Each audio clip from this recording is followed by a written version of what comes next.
ಏನು ಈ ಗಂಗಮ್ಮ ಜಾತ್ರೆ ಪ್ರಯುಕ್ತ ನಮ್ಮ ಪಕ್ಷದ ವತಿಯಿಂದ ಏನು ನಮ್ಮ ಅಧ್ಯಕ್ಷರ ಒಂದು ಅಪ್ಪಣೆ ಮೇರೆಗೆ ಪ್ರಭಾಕರ್ ಅವರು ಇವತ್ತಿನ ಈ ಒಂದು ಆಯೋಜನೆ ಮಾಡಿಕೊಂಡಿದ್ದಾರೆ. ಬಹಳ ಸಂತೋಷ.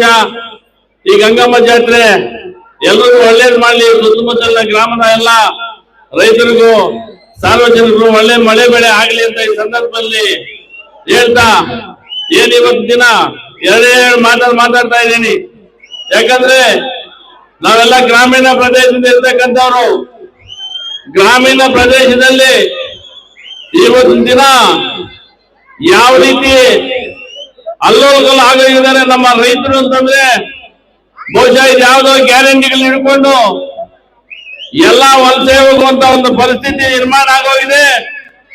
ತಾವೆಲ್ಲರೂ ಒಂದು ಹೇಳ್ತೀನಿ, ಏನ್ ಕುಮಾರಣ್ಣವರು ಇಂದಿನ ದಿನಗಳಲ್ಲಿ 2 ವರ್ಷ ಹಿಂದೆ 3 ವರ್ಷ ಹಿಂದೆ ಏನು ಘೋಷಣೆ ಮಾಡಿದ್ರು, ಬಡವರಿಗೋಸ್ಕರ ಒಳ್ಳೆ ಹೈಟೆಕ್ ಸ್ಕೂಲ್ ಅನ್ನು ತೆರೆಸ್ತೀನಿ, ಅದೇ ರೀತಿ ಒಳ್ಳೆ ಹಾಸ್ಪಿಟಲ್ ಅನ್ನು ಕೊಡಿಸ್ತೀನಿ, ತಾವೆಲ್ಲರೂ ದಯಮಾಡಿ ರೈತರಿಗೆ ಒಂದು ಒಳ್ಳೆಯ ಒಂದು ಜೀವನ ನಡೆಸಲಿಕ್ಕೆ ನಾನು ಅನುಕೂಲ ಮಾಡಿಕೊಡ್ತೀನಿ, ರಾಜ್ಯದ ಜನರಿಗೆ ನಾನು ಒಳ್ಳೇದು ಮಾಡ್ತೀನಿ ಅಂತ ಎಷ್ಟೇ ಬೇಡ್ಕೊಟ್ರು ಪಾಪ ಕಡೆ ಪಕ್ಷ ಗ್ಯಾರಂಟಿಗಳನ್ನ ಹಾಕಿ ಈ ಒಂದು ದಿನ ಗ್ಯಾರಂಟಿ ಇಲ್ಲದೆ ಆಗೋಗಿದ್ದೀವಿ.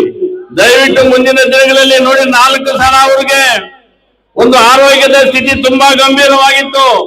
ಈ ಒಂದು ದಿನ ಅವರು ಮತ್ತೆ ಉಳಿದಿದ್ದಾರೆ ಅಂತಂದ್ರೆ ಆ ದೇವರ ಕೃಪೆಯಿಂದ ಈ ಒಂದು ರಾಜ್ಯಕ್ಕೆ ಅವರು ಏನೋ ಮಾಡಬೇಕು ಅಂತ ಈ ಸಂದರ್ಭದಲ್ಲಿ ನಾನು ಹೇಳಲಿಕ್ಕೆ ಬಯಸ್ತಾ ಇದ್ದೀನಿ.